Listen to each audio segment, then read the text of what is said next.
আসসালামু আলাইকুম। প্রথম বর্ষে হাজী নাসিরউদ্দিন কলেজে অধ্যয়নরত প্রিয় শিক্ষার্থীবৃন্দ, আশা করি সবাই ভালো আছো আল্লাহর রহমতে। আমিও তোমাদের দোয়ায় বেশ ভালো আছি।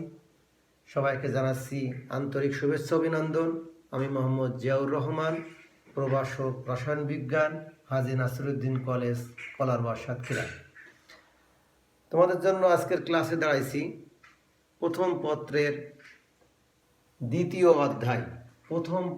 দ্বিতীয় অধ্যায় গুণগত রসায়ন। গুণগত রসায়নের আজ আলোচনা করব দ্রাব্যতা বিষয়ে। দ্রাব্যতা কি, দ্রাব্যতা গুণফল কি, আয়নিক গুণফল কি, দ্রাব্যতা কার কার উপরে নির্ভর করে, অর্থাৎ দ্রাব্যতার নিয়ামক সমূহ, এইসব নিয়ে।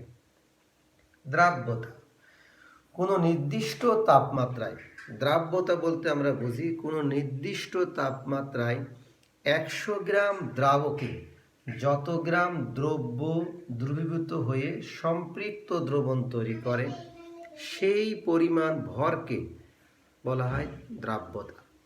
যেমন কোনো নির্দিষ্ট তাপমাত্রায় সোডিয়াম ক্লোরাইড 36 গ্রাম পরিমাণ সোডিয়াম ক্লোরাইড 100 গ্রাম পরিমাণ পানিতে দ্রবীভূত হয়ে সম্পৃক্ত দ্রবণ তৈরি করে, তাহলে ওই তাপমাত্রায় সোডিয়াম ক্লোরাইডের দ্রাব্যতা হলো 36।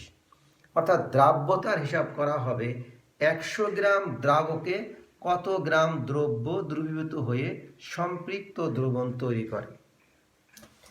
দ্রাব্যতাকে আমরা এস দিয়ে প্রকাশ করি। এস সমান সমান 100 ছোট এম বাই বড় এম মাইনাস ছোট এম। এই ছোট এমটা হলো এখানে দ্রব্যের ভর, আর বড় এমটা হলো দ্রবণের ভর, ছোট এমটা হলো দ্রব্যের ভর। তাহলে বিয়োগ করলে থাকে দ্রাবকের ভর। অর্থাৎ এখানে আমরা বলতে পারছি গ্রামে প্রকাশিত দ্রব্যের ভর ইন্টু 100 বাই গ্রামে প্রকাশিত দ্রাবকের ভর, এই হলো আমাদের দ্রাব্যতা। এছাড়া আছে আমরা বলতে পারি গ্রামে প্রকাশিত দ্রব্যের ভর, আর আয়তন বলতে পারি লিটারে প্রকাশিত দ্রবণের আয়তন, লিটারে প্রকাশিত দ্রবণের আয়তন, তখন আমাদের দ্রাব্যতা হবে গ্রাম পার লিটার। এছাড়া আমরা বলতে পারি যে গ্রামে প্রকাশিত দ্রব্যের ভর না বলে ওটাকে বলতে পারি মোল, মোলে দ্রব্যের ভর, আর নিচে হবে আমাদের লিটারে দ্রবণের আয়তন, তখন হবে আমাদের দ্রাব্যতা। তাহলে দ্রাব্যতা আমরা কার কার উপর নির্ভর করে, দ্রাব্যতা কোন কোন বিষয়ের উপর নির্ভর করে, সে নিয়ামকগুলি কি কি। একটা হলো দ্রাবকের প্রকৃতি, দ্রব্যের প্রকৃতি, চাপের প্রভাব এবং তাপমাত্রার প্রভাব। প্রথমে বলি দ্রাবকের প্রকৃতির উপরে। দেখো, সকল দ্রব্য সকল দ্রাবকে সমান পরিমাণে দ্রবীভূত হয় না। যেমন আমাদের সোডিয়াম ক্লোরাইড খাদ্য লবণ পানিতে দ্রবীভূত হলেও ইথার বা কেরোসিনে কিন্তু দ্রবীভূত হয় না। অর্থাৎ এখানে বলা হয় লিঙ্ক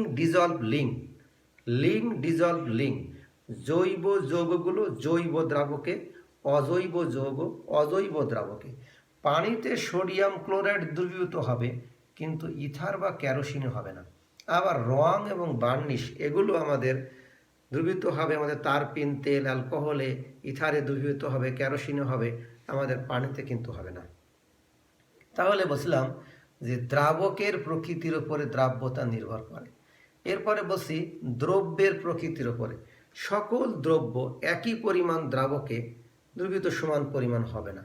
যেমন 0 ডিগ্রি সেন্টিগ্রেড তাপমাত্রায় বা নির্দিষ্ট তাপমাত্রায় যদি 100 ml পরিমাণ পানি নিই, 100 ml পরিমাণ পানি নিই, সেখানে যদি আমরা সোডিয়াম সালফেট দিই দ্রব্য, সোডিয়াম সালফেট, তারপরে পটাশিয়াম নাইট্রেট, তারপরে সোডিয়াম ক্লোরাইড দিই 100 ml পরিমাণ পানিতে, এই পরিমাণ পানিতে সোডিয়াম সালফেট নেবে আমাদের 6 গ্রাম, পটাশিয়াম নাইট্রেট নেবে 13 গ্রাম, এরা নেবে 36 গ্রাম।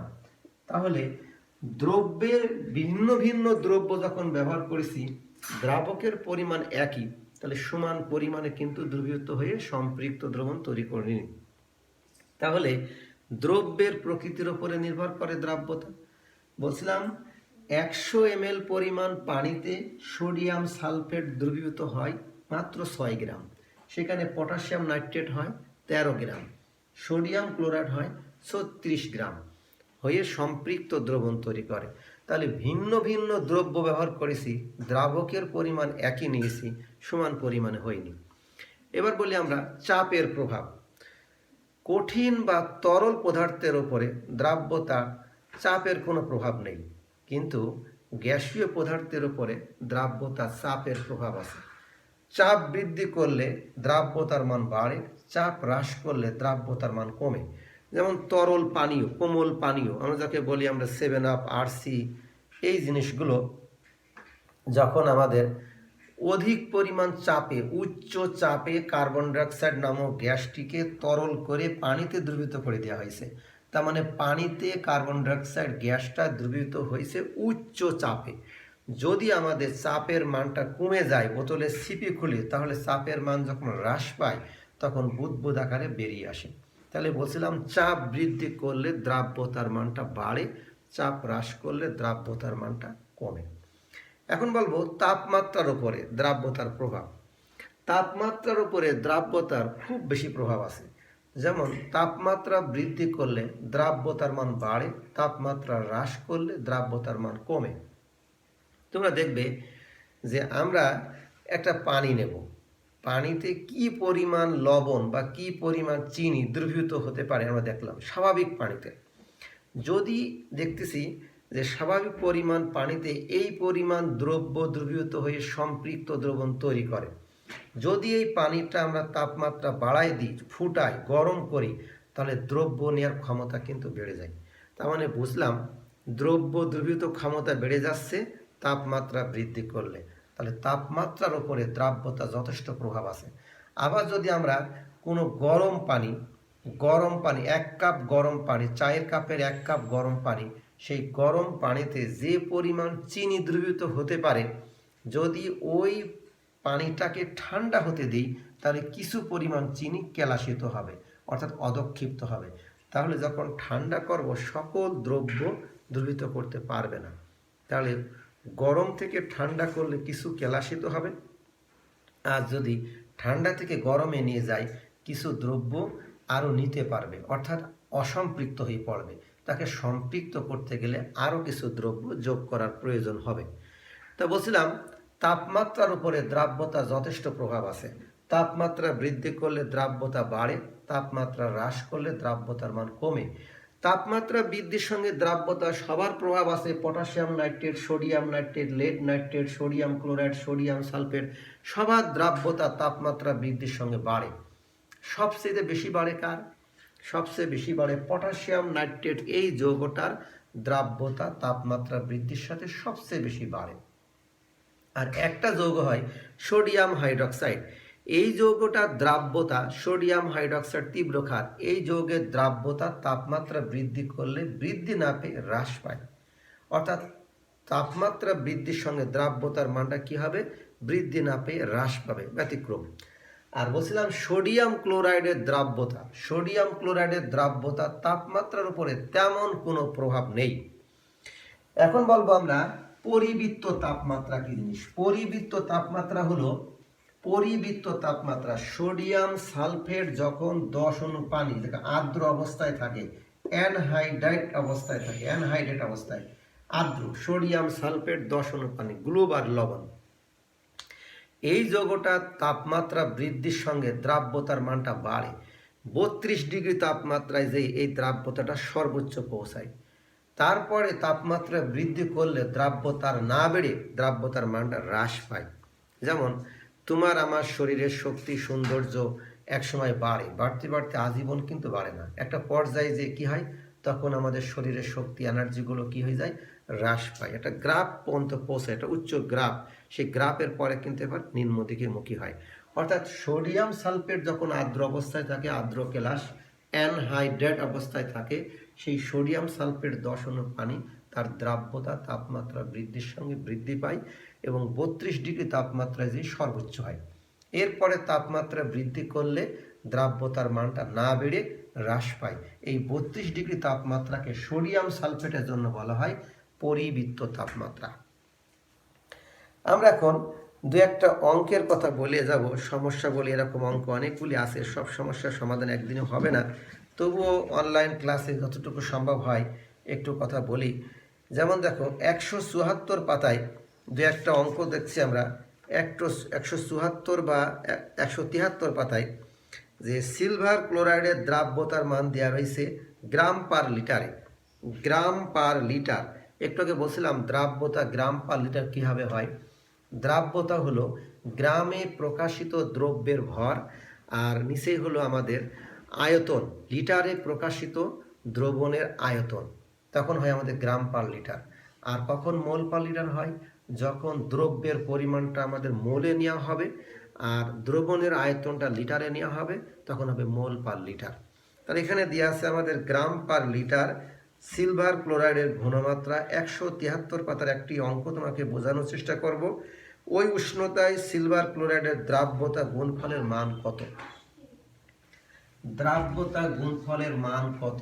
সিলভার ক্লোরাইডের দ্রাব্যতা দেওয়া আছে AgCl, সিলভার ক্লোরাইড এর দ্রাব্যতা দেওয়া আছে 0.00287 গ্রাম পার লিটার। আমরা এই সিলভার ক্লোরাইডের দ্রাব্যতাকে মোল পার লিটার করব আমরা 0.00287 ভাগ এর আণবিক ভর, অর্থাৎ 143.5, তাহলে হয়ে গেল আমাদের মোল পার লিটার। সিলভারের আমাদের পারমাণবিক সংখ্যা 47 আর সিলভারের পারমাণবিক ভর হলো 108, ক্লোরিনের পারমাণবিক ভর হলো 35.5, তাহলে এই সিলভার ক্লোরাইডের আণবিক ভর হয় আমাদের 143.5। তাহলে 143.5 দিয়ে ভাগ করলে যে মানটা পাবো আমরা, সেই মানটা হবে আমাদের মোল পার লিটার। মোল পার লিটার, এই ভাগফল তোমরা করবে নিশ্চয়। এরপরে আমরা যেটা বলছি, আমরা লিখব সিলভার ক্লোরাইড ভাঙলে আমাদের হচ্ছে সিলভার আয়ন আর আমাদের ক্লোরাইড আয়ন। এই যে মানটা হবে সেই মানটা আমরা এখানে বসাবো। সিলভারের মান এটা হবে, ক্লোরাইডের মানও এটা হবে। তখন আমরা লিখব সিলভার ক্লোরাইডের KSP দ্রাব্যতা গুণফল, KSP সমান সমান সিলভার প্লাস থার্ড ব্র্যাকেট মানে মোলার ঘনমাত্রা ইন্টু ক্লোরাইড থার্ড ব্র্যাকেট মানে মোলার ঘনমাত্রা, এই দুটার গুণফল হবে আমাদের দ্রাব্যতা গুণফল। দ্রাব্যতা গুণফলের সংজ্ঞাটা বলছিলাম, কোনো নির্দিষ্ট তাপমাত্রায় কোনো স্বল্প দ্রাব্য লবণের, কোনো নির্দিষ্ট তাপমাত্রায় কোনো স্বল্প দ্রাব্য লবণের ক্যাটায়ন এবং অ্যানায়নের তাদের মোলার ঘনমাত্রার যথোপযুক্ত ঘাতসহ গুণফলকে বলা হয় দ্রাব্যতা গুণফল। এই দ্রাব্যতা গুণফল আমাদের এই যে মানটা মোল পার লিটার ছিল সিলভার ক্লোরাইডের দ্রাব্যতা ঘনমাত্রা, সেই মানটা এখানে লিখব, ওইটাই আমাদের সিলভারের মান হবে, অর্থাৎ সিলভার আয়নের মোলার ঘনমাত্রা ওইটা হবে, আমাদের ক্লোরাইড আয়নের মোলার ঘনমাত্রা ওটাই হবে। আর আমরা লিখছি KSP দ্রাব্যতা গুণফল সিলভার ক্লোরাইডের, সিলভার থার্ড ব্র্যাকেট মানে সিলভার আয়ন ক্যাটায়ন আর হলো ক্লোরাইড আয়ন অ্যানায়ন, এই দুটার গুণফল হবে আমাদের দ্রাব্যতা গুণফল। একটি অঙ্ক আমরা শেষ করলাম। এই দ্রাব্যতা গুণফলের একক হবে এখানে সিলভার ক্লোরাইড, দুইটা পরমাণু আছে, তাহলে দ্রাব্যতা গুণফলের এককটা লিখব মোল স্কয়ার পার লিটার স্কয়ার।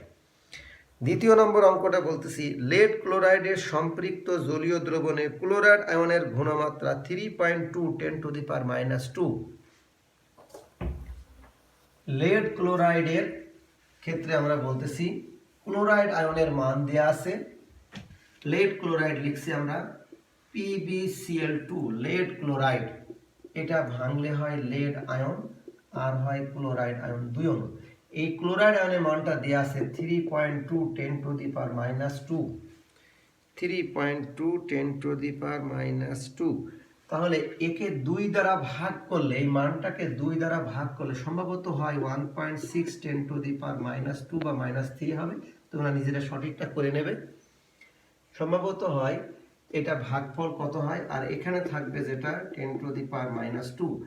যদি এটা সঠিক হয়ে থাকে আমার কাজ, হ্যাঁ তোমরা ক্যালকুলেটরে করবে, ভুল করছি কি ঠিক করছি জানি না।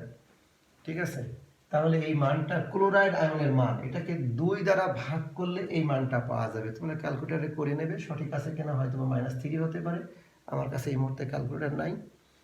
তাহলে এই মানটা যা হবে লেড ক্লোরাইডের মান তাই হবে, অর্থাৎ লেড ক্লোরাইড যৌগের দ্রাব্যতা বা ঘনমাত্রা এটা, আর লেড আয়নের মোলার ঘনমাত্রা এটা, আর ক্লোরাইড আয়নের মোলার ঘনমাত্রা এটা।